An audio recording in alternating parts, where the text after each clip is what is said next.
Hi Krishna, hi friends. మా ఊర్లో ఎంత ఎండ ఉందో చూడండి. మా పాప ఏం వేస్తున్నావు కృష్ణ? ఎగ్ చేస్తున్నావా? చూడండి, కొట్టు, దాని మీద కొట్టు, కొట్టు, రెండు చేతులతో కొట్టు.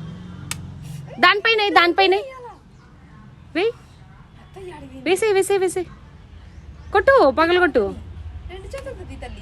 దానిపైన వేసే వేసే, ఎగ్గు వేసే.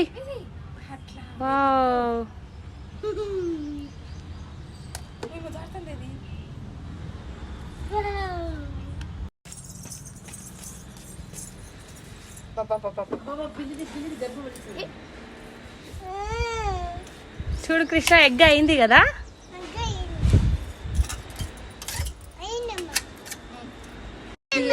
చూడండి ఫ్రెండ్స్, మా ఊర్లో ఎంత ఎండ ఉందో. తాడిపత్రి